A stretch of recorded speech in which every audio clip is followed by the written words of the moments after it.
There's a quiet burden carried by those who choose to remain untainted in a world that rewards pretense. You've felt it, haven't you? The sting of being misunderstood, not because you were wrong, but because you were honest. The loneliness that follows when your intentions are clean, but they see you as naive.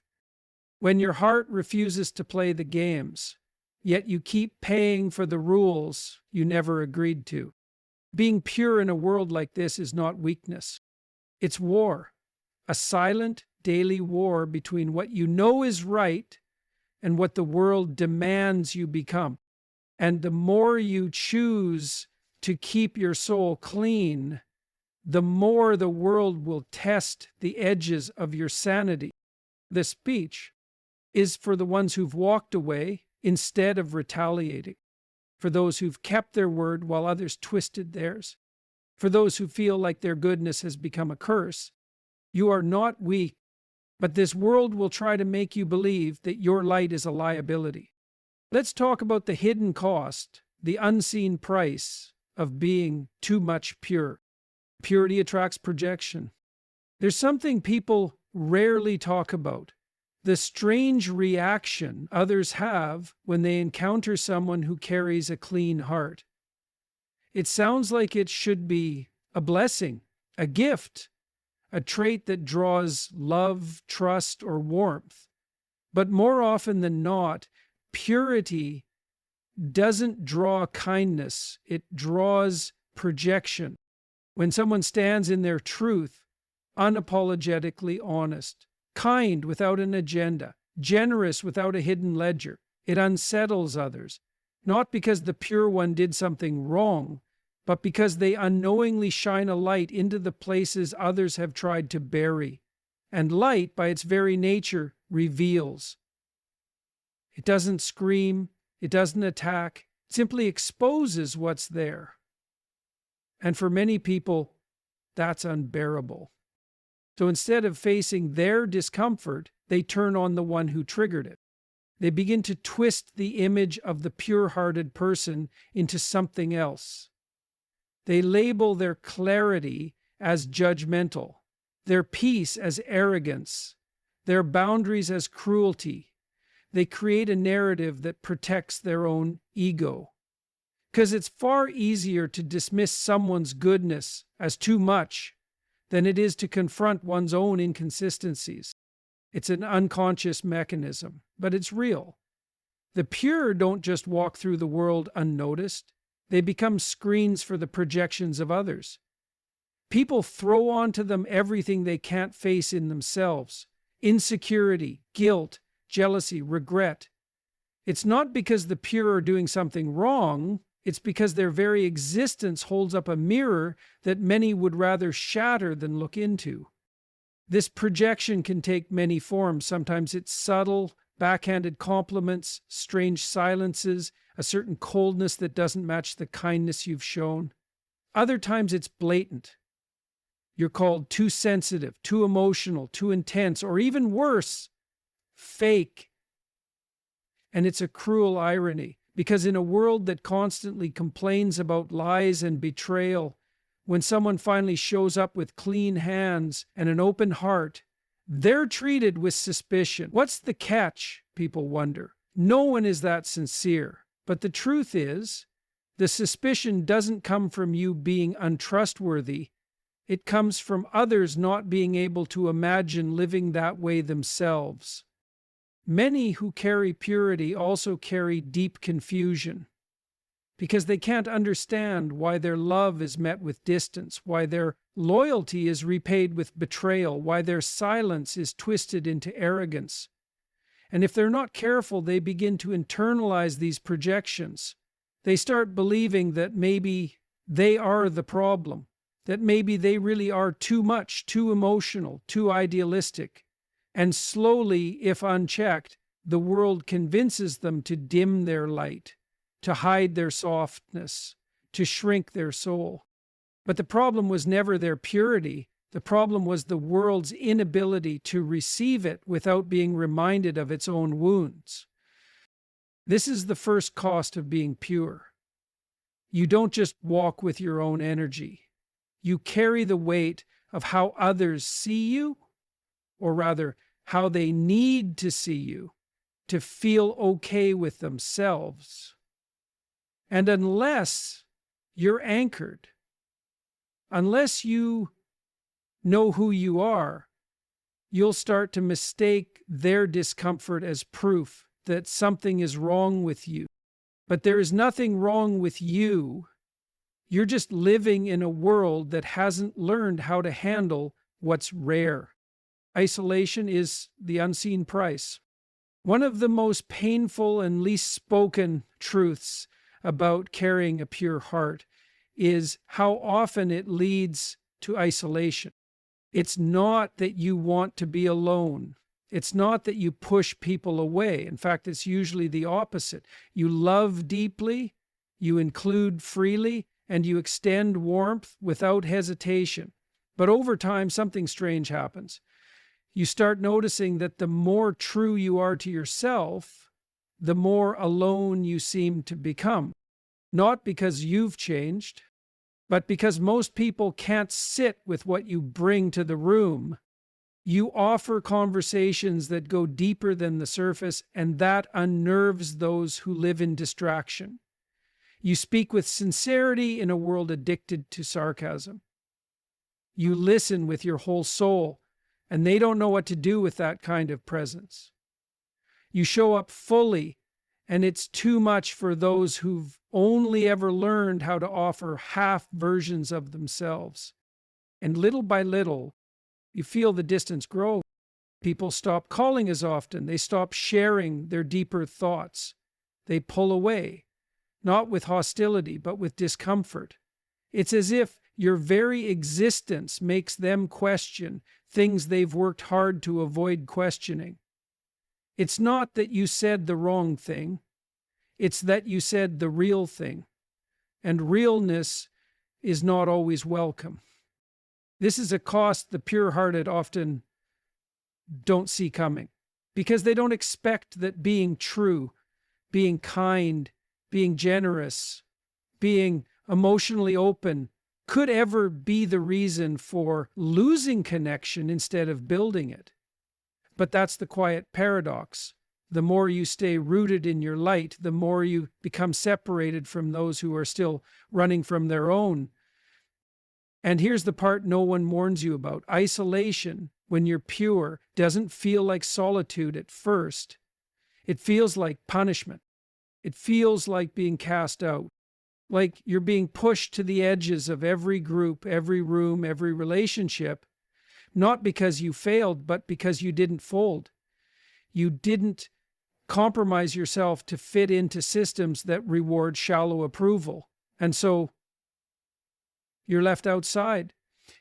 There are people who mistake your quiet for weakness, your boundaries for coldness, your absence for arrogance.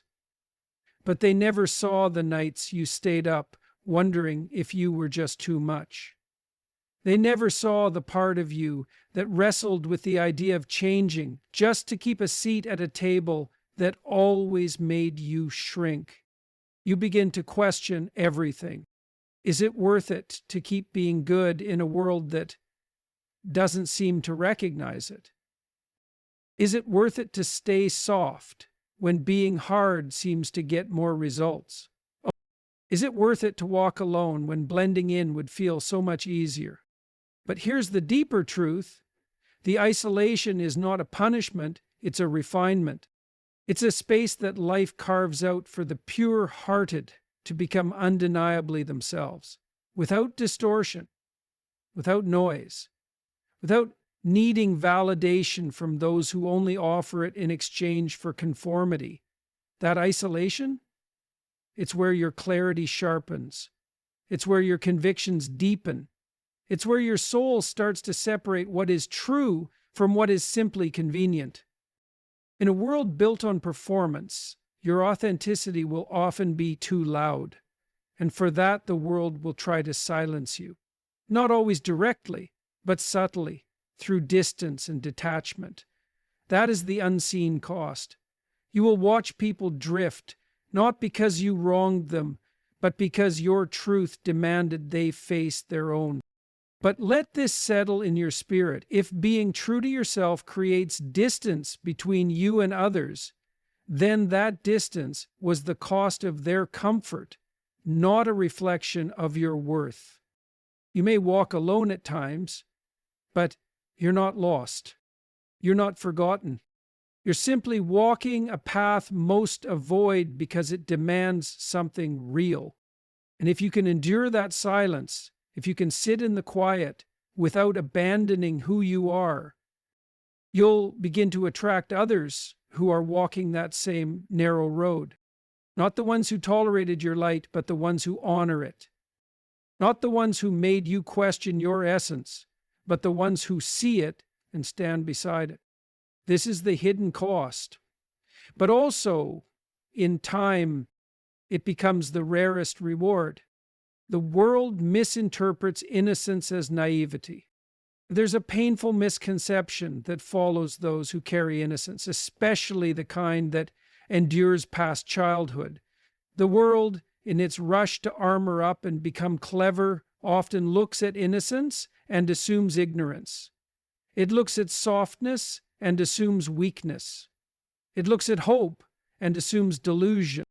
And yet, the innocent are often the ones who have seen the most.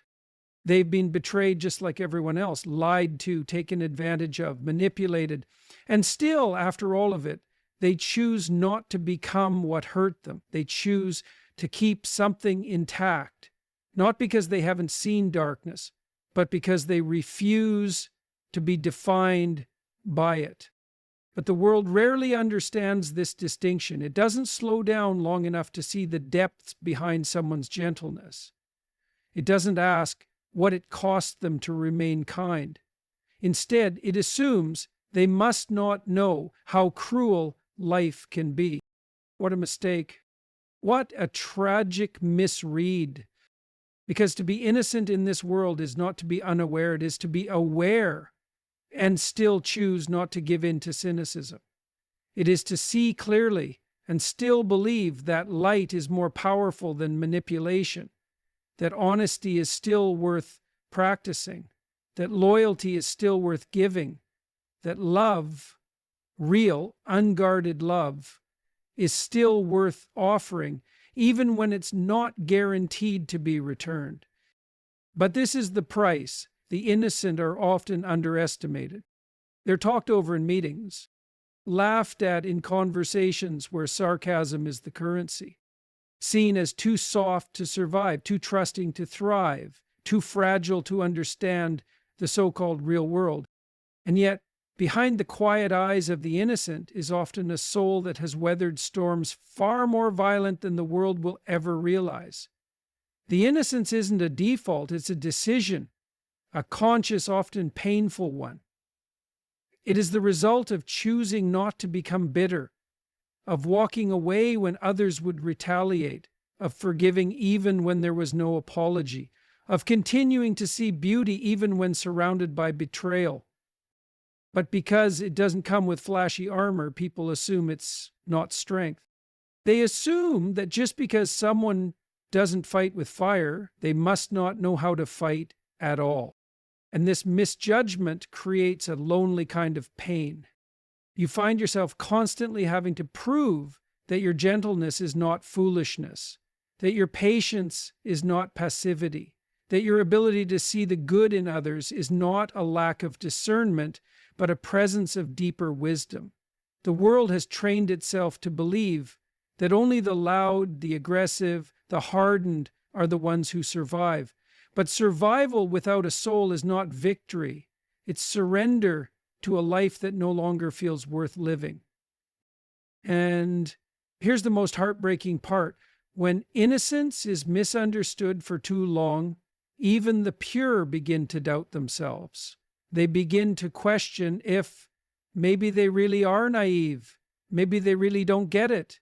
Maybe the world is right. And they're just a fool for holding on to something sacred in a world that doesn't seem to value it.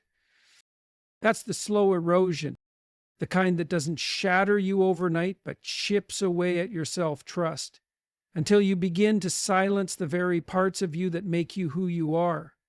You start to second guess your instincts. You start to adopt strategies that were never yours. You begin to harden, not out of growth, but out of fear. And slowly, without even realizing it, you begin to become someone the world can finally understand, but you can no longer recognize. That's the hidden danger. When the world misreads your innocence as naivety, it puts pressure on you to become more realistic, more detached, more numb. But realistic in this case just means more like them. It means giving up the very essence that made your presence so rare. But here's the truth that will steady you. Innocence is not ignorance. It is integrity. It is a form of clarity that sees the cost of corruption and says, I won't pay that price just to fit in. It is strength without shouting, courage without cruelty, wisdom without bitterness. It is not your job to convince the world of this. It is not your job to prove that your light is as powerful as their shadows. Your job is to hold your light, to protect it, to live it. And in doing so, you will naturally draw toward you those who have been searching for someone, anyone, who hasn't given up on being good. Let them misinterpret you. Let them call it weakness. Let them call it naive. You know the truth, and in a world that constantly forgets it, your job is to remember it louder. Your light will unsettle those in darkness. There's something deeply unsettling about a person who refuses to abandon their light, not because they are loud, not because they are confrontational, but because, without even trying, they disrupt everything that others are trying to hide. When someone chooses to live with truth at the center of their life, truth in how they speak, how they show up, how they treat others, it sends a silent shock wave through every environment they enter. And not everyone can handle that. Not because your light is harmful, but because your light reveals what others would prefer to keep buried. You don't have to call anyone out. You don't have to preach, correct, or confront. Sometimes all it takes is your presence. The way you don't engage in gossip. The way you don't pretend to laugh at cruelty. The way you don't need to be the loudest in the room to feel worthy. That alone is enough to make some people uncomfortable. And they won't always know how to explain it. They just feel it. The quiet tension that builds around someone who is not hiding anything. That tension is not your fault. It's the natural reaction of darkness meeting light. Not because darkness is evil in itself, but because it cannot remain hidden in the presence of what is clear. And this is where the pure-hearted, the sincere, the truth carriers begin to pay the price. Because people who have spent years constructing masks, who have learned to manipulate perception, who have mastered the art of performance, they will see your authenticity not as something inspiring, but as something dangerous. Your light becomes a threat to the systems they've built around themselves. And their response, distance, mockery, dismissal, or worse, subtle sabotage. You'll start to notice how you are excluded from conversations that involve gossip or manipulation. You'll see how people with ulterior motives avoid eye contact when you speak. You'll feel the unspoken resistance when you offer honesty in spaces where flattery is the currency. And for a while it may confuse you.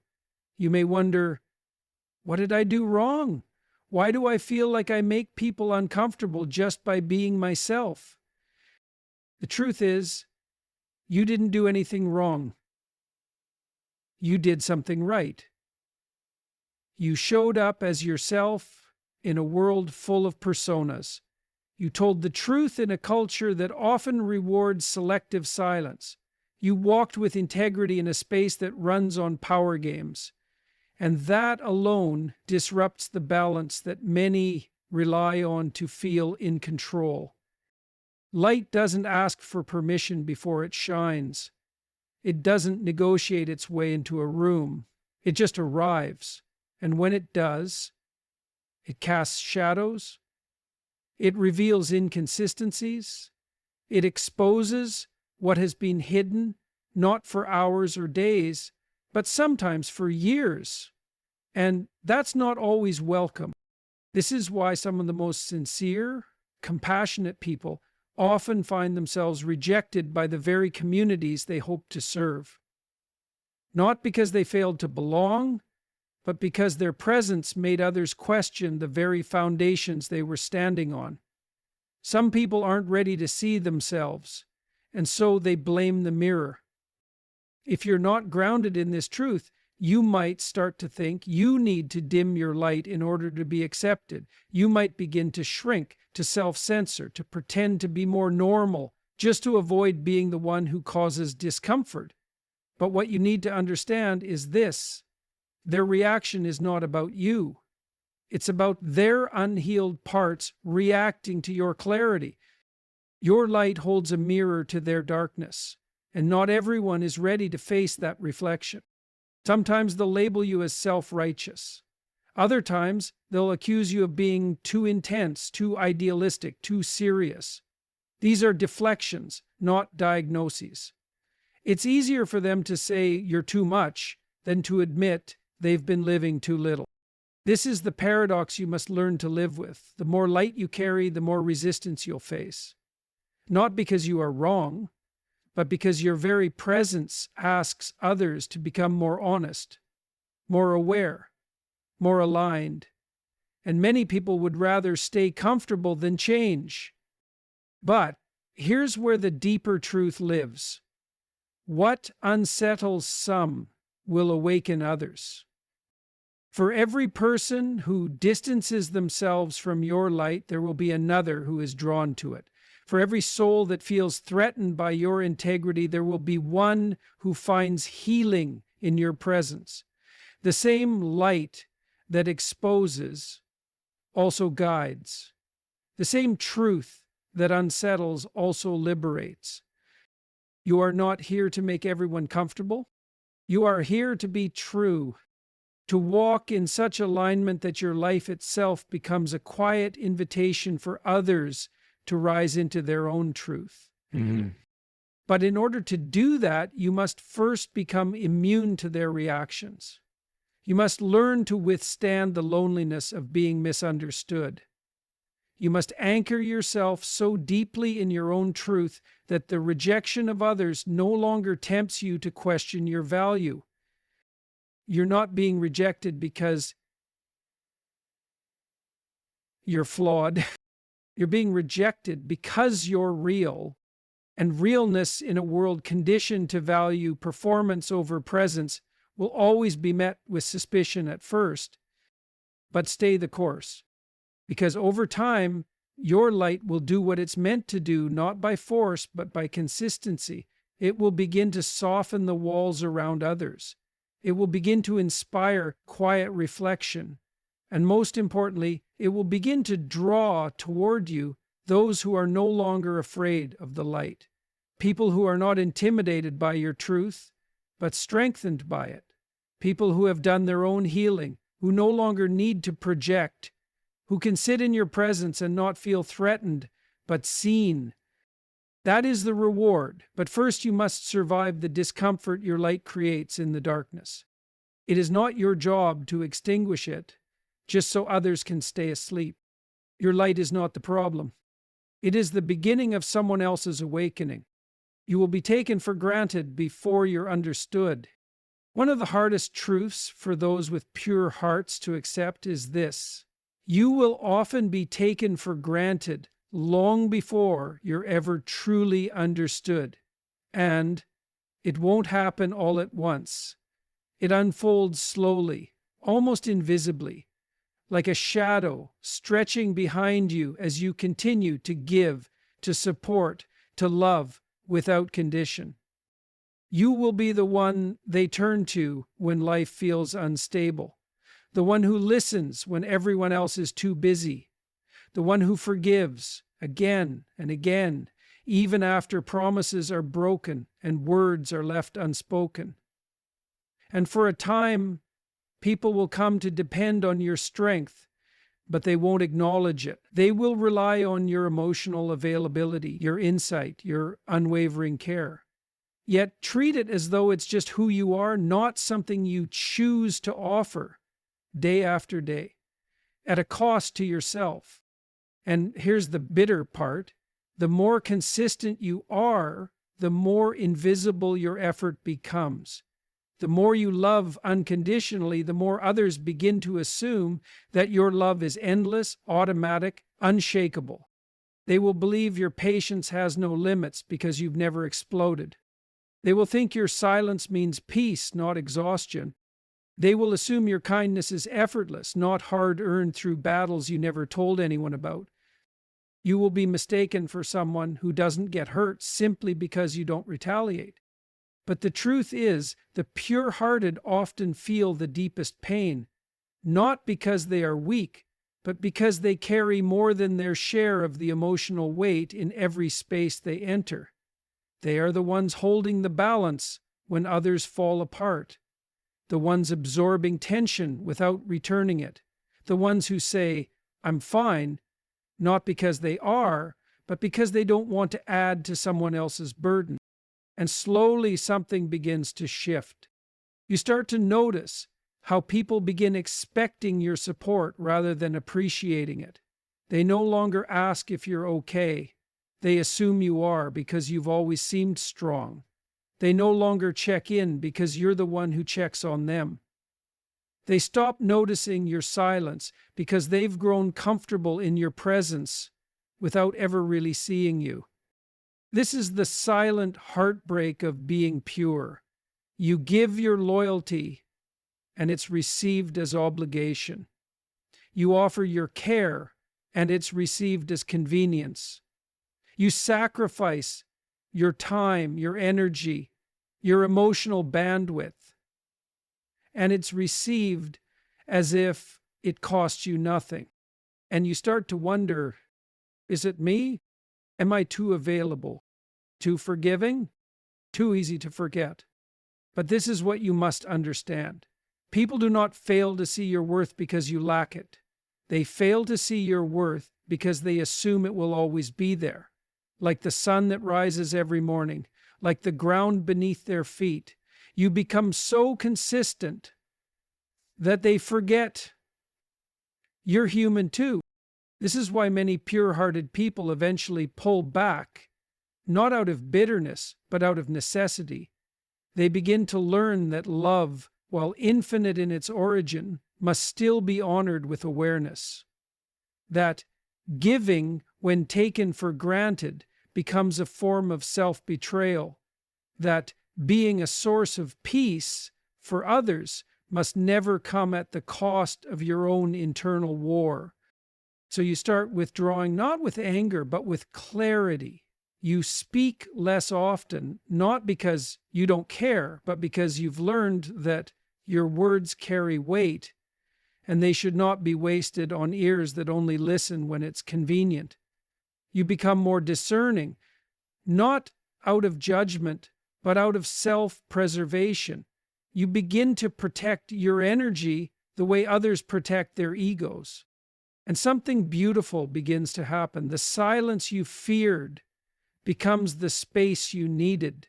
The absence you dreaded becomes the boundary you never knew you were allowed to create. You start attracting people who don't just need what you give, but who honor who you are, even when you're not giving anything at all.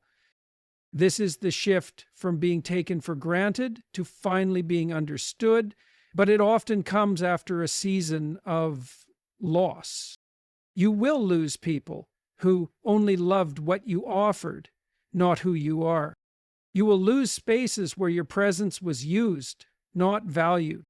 You will lose connections that required your silence to keep the peace. And it will hurt deeply. because the pure-hearted do not give with the intention of getting anything back. They give because it's who they are.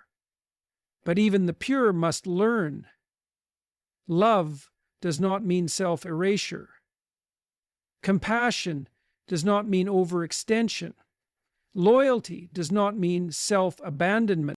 Being understood starts with understanding yourself, your needs, your boundaries, your emotional truths. And once you understand yourself, you will stop explaining your worth to those who never looked closely enough to see it in the first place. You will realize that your value was never in what you could offer. It was in who you are when you're no longer performing, no longer fixing, no longer proving, just being. And when the right people find you, the ones who have done their own soul work, who know how rare a pure heart is in this world, they won't need you to keep proving your worth through your sacrifice. They will understand it by the quiet power of your presence. So yes, you may be taken for granted before you're ever truly seen. But never forget, being misunderstood at first does not diminish your worth. It simply reveals where it was never truly seen to begin with. Let others misinterpret you. Let them walk away. Because when you finally find those who recognize the depth behind your loyalty, the weight behind your silence, and the cost of your compassion, you'll realize it was never about being seen by everyone. It was about being understood by the few who matter.